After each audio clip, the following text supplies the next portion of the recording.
Енергијата и инфраструктурата клучни за бизнисот, струмичките предприемачи на средба со Бизнис конфедерацијата. Општина Василево потпиша договор за 2 проекта во вредност од околу 94.000 евра. Заврши рокот граѓаните од југоистокот да дадат своје мислење за нацрт верзијата на регионалниот план за управување со отпад.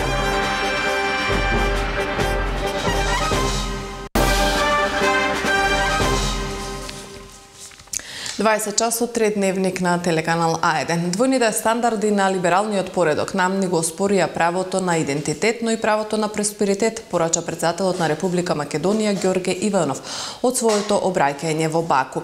Во однос на геополитиката и геополитичката ситуација, тој посочи дека Македонија се наоѓа во парадокси, се соочува во однос на либералниот поредок и поривот за слобода. Сепак, дополни Иванов, поредокот е во криза, а не самата идеја на слободата, прашувајќи дали оваа нестабилност е само епизода што ќе помине или дефинирачки момент во историјата на светот. Говорејќи за Европа, Иванов посочи дека нејзината иднина треба да се гледа како период на трансформација и подготовка за предизвиците во третиот милениум. Македонија е случај на колапс на либералниот поредок по Втора светска војна. Македонија е единствена земја што Обединетите нации нема право на собствен идентитет и се оспорува правото на самоидентификација, основното право на секој поединец и на секоја држава на меѓународниот поредок. На Македонија е ускратено правото на просперитет и се блокираат нејзините НАТО интеграции, евроинтеграции. Тоа ја кажува, го покажува лицемерието на овој меѓународен поредок со двојните стандарди. Затоа на случајот Македонија колабира и светскиот поредок, и меѓународниот поредок. СДСМ денеска поднесе иницијатива во Собранието на Република Македонија за продолжување на конститутивната седница подкрепена со подписите од 67 пратеници. Очекуваме Трајко Велјановски веднаш да свика продолжение на конститутивната седница и конечно оваа клучна институција како представнички орган на граѓаните на Република Македонија да почне да функционира што е во интерес на државата, рече Оливер Спасовски, пратеник и генерален секретар на партијата на пресконференцијата во Собранието по поднесувањето на иницијативата. Денеска поднесовме конкретна иницијатива во Собранието на Република Македонија. Повеќе да нема од никого изговори и дилеми околу обезбеденото парламентарно мнозинство и тука доставивме 67 пратенички подписи и покрај тоа што деловникот ова не го бара и не налага таква обврска за да продолжи конститутивната седница. Очекуваме Трајко Велјановски веднаш да свика продолжение на конститутивната седница на Собранието на Република Македонија и конечно оваа клучна институција како представнички орган на граѓаните на Република Македонија да почне да функционира затоа што и мора да работи и да функционира во интерес на државата. Прв чекор е изборот на претседателот на Собранието, кој што ќе го трне и последниот неразумен аргумент на Иванов, кој што е должен да го даде мандатот за состав на влада на претседателот на СДСМ господинот Зоран Заев. Конститутивната седница е започната и за неја нема рок. Таа може веднаш да биде свикана и да биде продолжена со работата. И мислам дека на висина на одговорноста треба да биде секој пратеник, секоја политичка опција, најмногу еден поранешен претседател на Собранието, и не сме во никој случај да става во заложниство институции на системот, а со тоа и државата и граѓаните на Република Македонија. Аболицираниот криминалец Зоран Заев не собра храброст да се огради и да ја отфрли тиранската платформа. Без срам, криминогениот СДСМ отиде до таа крајност, велејќи дека ќе дебатираат по прашања кои се од национален и државен интерес, консултирајќи партиски експерти од подписниците на тиранската платформа, се вели во соопштението од ВМРО-ДПМН. Дебатата започна да се реализира на дело. Петер Ван Хауите, откривајќи ги намерите на аболицираниот Зоран Заев, отвори дебата за федерализација на Република Македонија. Зад оваа скандалозна изјава на Питер Ван Хауте, криминогениот СДСМ молчи, како што молчи за шокантните изјави на албанската пратеничка Месила Дота, која директно се закани на аболицираниот Зоран Заев дека ако тој отстапи од платформата, тогаш сите албанци ќе се ангажираат околу стварување на сонот за Илирида. Загриженоста и револтот на граѓаните е се поголем токму заради неискреноста на Зоран Заев. Затоа тој треба што е можно поскоро да ја отфрли тиранската платформа и да се откаже од реализацијата на елементите содржани во неа. ВМРО ДПМН го охрабрува Зоран Заев уште еднаш да се откаже од уцената. Зоран Заев нека се откаже јасно и гласно од тиранската платформа, а ВМРО ДПМН ќе даде поддршка за малцинска влада. Втората опција која му стои на располагање е да прифати нови парламентарни избори заедно со локалните, каде граѓаните ќе може демократски да изберат програма, платформа, вклучително и она од Тирана, доколку во неа верува Зоран Заев, се вели во соопштението на ВМРО ДПМН. Еврокомисарот за добрососедска политика и за проширување Јоханес Хан вторник ќе допатува во Скопје заедно со тројцата европратеници Едвард Кукан, Иво Вајгал и Кнут Фленкенштајн, потврди денеска портпаролката на Европската комисија Маја Коцијанчич. Таа потсети дека вчера на самитот на 6 западнобалкански лидери во Сараево, Хан ја истакнал неопходноста од регионална соработка и предупредил на ризикот од подгревање на тензиите, вклучувајќи и меѓуетничките, со изјави со дејства што може да ги подкопаат добрососедските односи. Можам да потврдам дека комесарот Хан ќе патува во Скопје во вторник следната недела, а тоа е 21 март, заедно со тројцата европратеници Фленкенштајн, Кукан и Вајгал. Заедно тие ќе се сретнат со представниците на сите парламентарни партии, како и со председателот Иванов, и ќе ја повторат цврстата позиција на Европската Унија за почитување на исходот од изборите и да се дозволи продолжување на демократските процеси со брзо формирање реформски ориентирана влада, која ќе продолжи со имплементацијата на договорот од Пржино.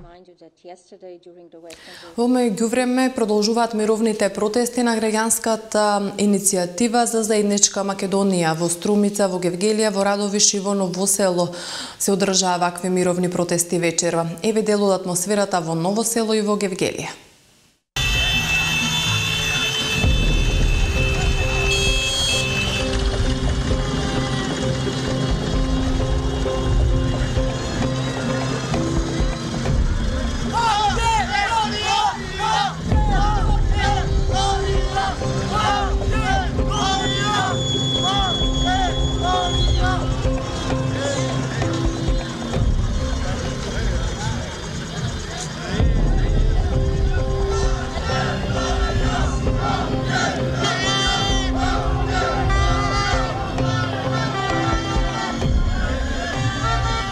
Тоа покажува колку многу се свесни луѓето за опасноста која е надвисната над нашата татковина.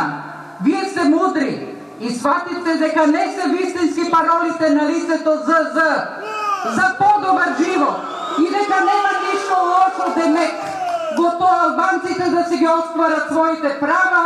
Албанците се рамноправни граѓани и тоа се поголеми права во споредба со македонците и сите други народи во Македонија. Тие се дури и законски фаворизирани и заштитени. Вие знаете на што мислам. Да не наведувам, како например вработување, упис на факултет и многу други работи. Не му веруваме на лицето ЗЗ дека не се работи за разнемитување на државата. Зашто и нацистите кога ги терале евреите во гасните комори и велеле да не се грижат, затоа што одат на туширање. Ете толку за веродостојноста на твоите умирувачки лаги.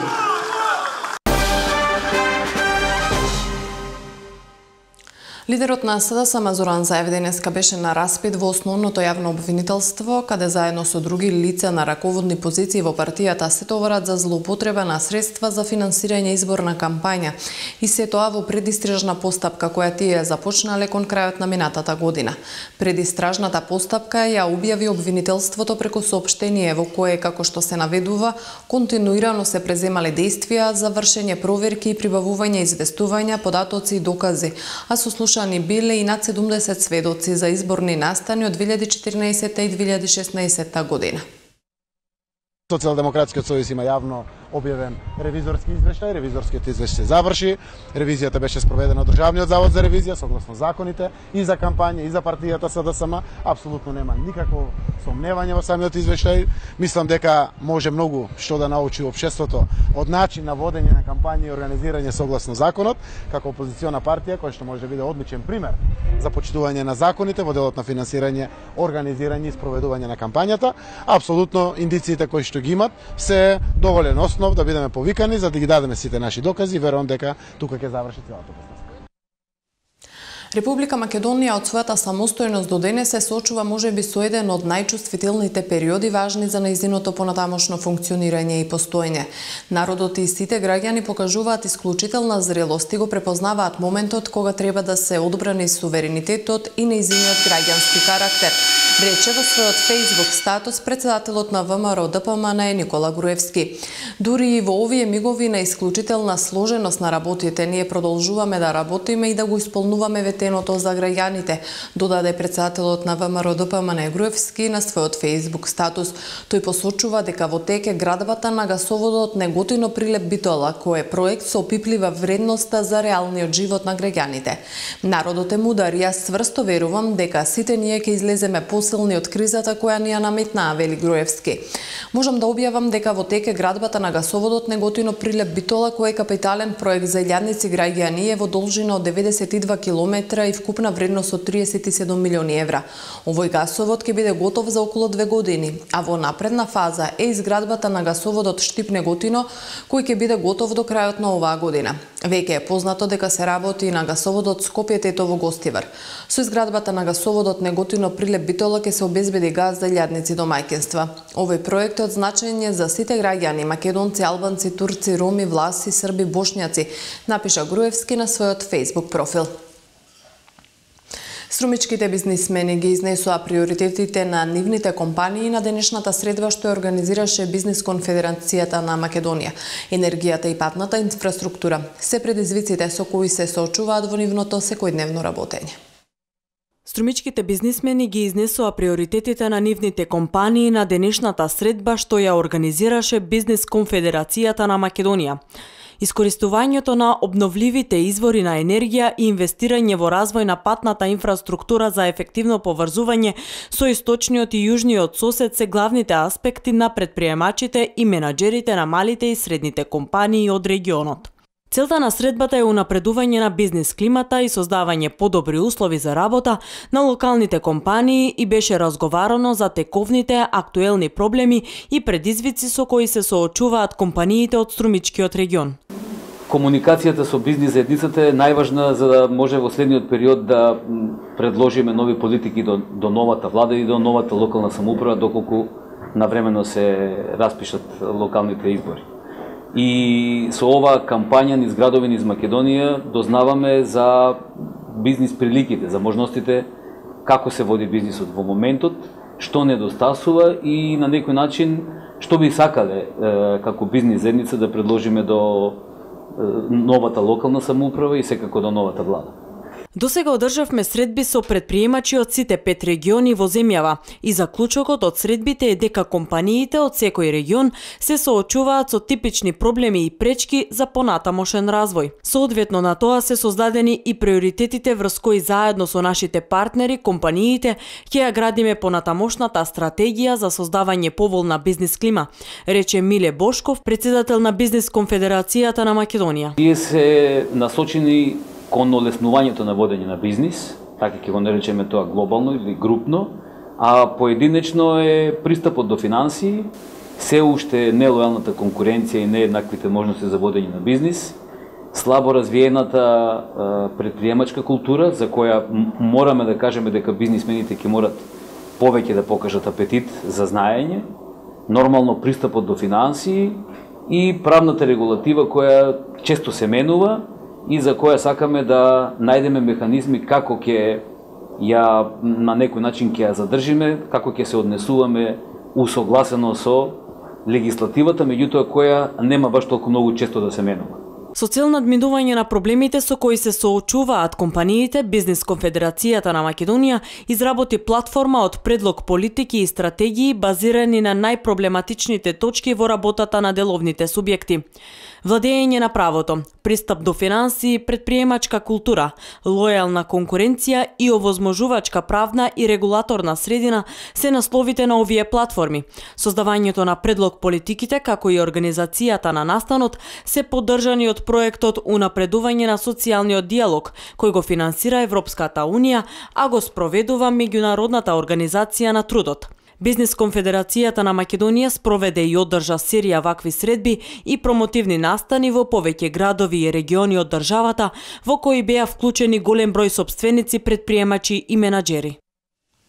Градоначалникот на општина Василево Ванчо Стојанов и представници на две градежни компании денеска потпишаа договор за реализација на проекти во вкупна вредност од 5.830.292 денари. Просториите на општина Василево беа подпишани два договори за два капитални проекти на територијата на општина Василево. Всушност се работи за два проекти од областа на спортот и културата, односно каде своето катче ќе го најдат најмладите, односно учениците од подрачното училиште во Добрашинци и учениците од основното училиште во населено место Нова Мала. Всушност се работи за подпишување на договор за изградба на едно повеќе наменско игралиште во населено место Добрашинци. Договорот е подпишан со компанијата Пешо инженеринг. Вкупната сума за изградба на оваа повеќе наменско игралиште е некаде околу 3.300.000 денари и се надеваме дека во текот, односно со отпочнувањето на градежната сезона, во брзо време ќе биде изградено и оваа повеќе наменско игралиште. Вториот договор беше подпишан со фирмата Жикол. Се работи за изградба и реконструкција на културниот дом и негова адаптација во спортска сала, каде што всушност имаме и централно училиште, каде учениците ќе одбиваат наставата по физичко воспитување. Не само учениците, своја примена во овие два објекти ќе најдат и сите оние возрастни луѓе, спортисти и рекреативци кои сакаат да спортуваат и рекреираат. Се надевам дека и овој објект во оваа градежна сезона ќе биде готов и ќе биде предаден во употреба на учениците од оваа централно училиште.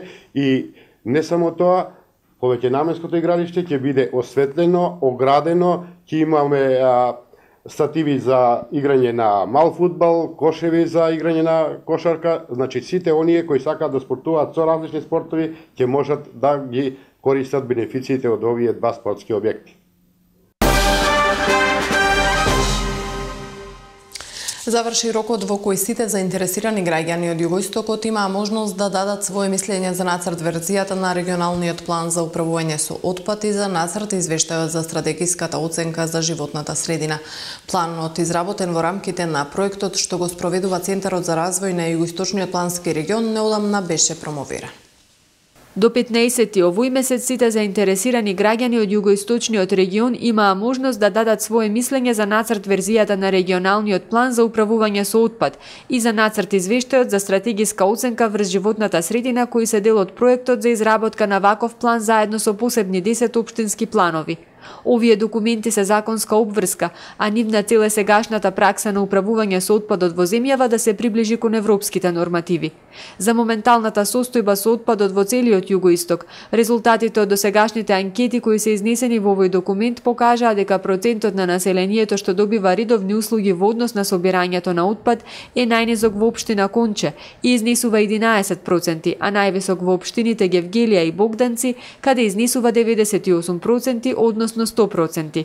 Исто така споредбата на состојбата со отпадот во 2016 и во 2008 година покажала дека во последните 8 години, освен во Конче и Дојран, значително е подобрена ситуацијата во сите други општини, со тоа што процентот на обслужени места од страна на јавните комунални предпријатија е двојно зголемен. Игор Ристовски, проектен координатор од Градежниот институт на Македонија, појаснува дека новиот план предвидува 3 сценарија за изградба на регионална депонија, од кои првото решение депонијата да биде во Доброшинци и таму отпадот да го одлагаат сите 10 општини, неисплатлива за Гевгелија, Богданци, Дојран и Валандово. Затоа се отиде на втората сценарија. Втората сценарија предлага опција со 2 канти за мешани биоразградив отпад и повторно да се носи на регионална депонија во Доброшинци. а додека третото сценарио мислиме дека е најоптимално, бидејќи со него се прерачува претоварна станица се направи во Валандово и потоа овие 4 општини да носат таму отпад, а останатите 6 општини од овој регион, значи Струмица, Василево, Радовиш, Конче и Ново село да носат во Василево. Проектот за изработката на регионален план со 10 општински планови го спроведува Центарот за развој на југоисточниот плански регион, а е финансиран од Министерството за локална самоуправа. Преку проектот Домашна визита, 8 патронажни сестри во општините Гевгелија, Богданци и Стар Дојран посетиле 420 пациенти и 6256 пензионери. Граѓаните велат дека се задоволни од услугите што им се пружаат од медицинските екипи, бидејќи им се овозможува преглед и лекување во домашни услови, без да се оптоваруваат со патување до матичните лекари. 420 пациенти се посетени во домашни услови изминатата година преку владиниот проект Домашна визита во општините Гевгелија, Богданци и Стар Дојран, од кои 223 лица во населените места, а 197 пациенти во градските средини, изјавија од Здравствен дом Гевгелија. При посетата на пациентите најчесто е откриен висок крвен притисок, дијабетес, а пациентите се пожалели и на срцеви заболувања, состојби после мозочно крварење.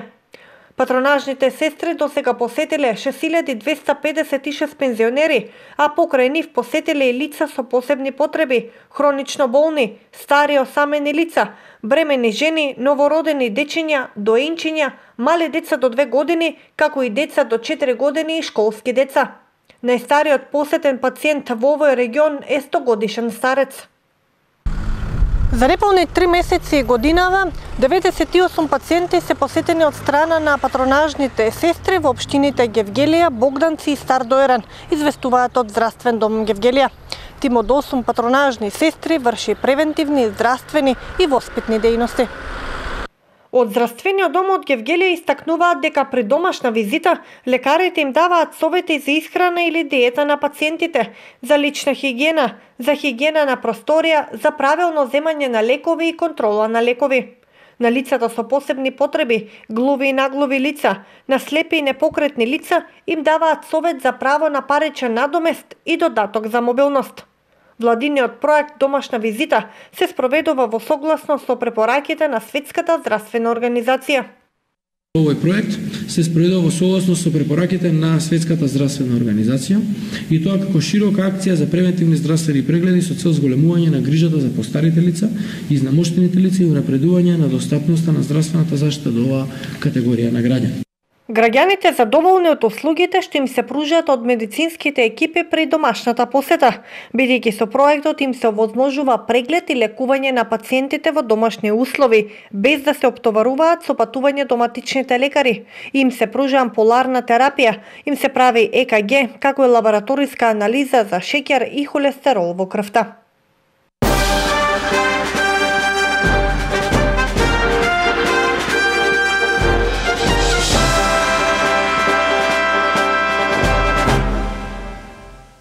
Пред да се одјавиме да ги погледнеме блокот информации од светот. Градоначалникот на Ротердам Ахмет Абуталеб одобри денеска турците во Холандија да одржат протест против начинот на кој холандската полиција се однесувала кон демонстрантите минатиот викенд. Портпаролот на градоначалникот на Ротердам, Ленард де Јонг, наведе дека е поднесено барање за одржување протести за одбрана на турците. Холандската полиција минатиот викенд употреби кучиња и водени топови за да ги растера стотиците демонстранти кои се собраа пред конзулатот во Ротердам, при што некои од демонстрантите фрлале со шишиња и камења врз полицијата. Холандската полиција некои од демонстрантите ги тепала со пендреци. Протестите избија како последица од забраната на Холандија за слетување на авионот на турскиот министер за надворешни работи Мевлут Чавушоглу, кој требаше да пристигне во Ротердам за да одржи митинг за референдумот за поголеми овластување на турскиот претседател, што ќе се одржи на 16 април во Турција. Поранишниот советник за национална безбедност на претседателот на САД Доналд Трамп Майкл Флин добил над $33,750 од руски државен телевизиски канал за учество на настан во Москва во декември 2015 година. На Флин му биле исплатени уште $1,000 за говори, како и во форма на трошоци за патувањето, се наведува во документите кои беа објавени.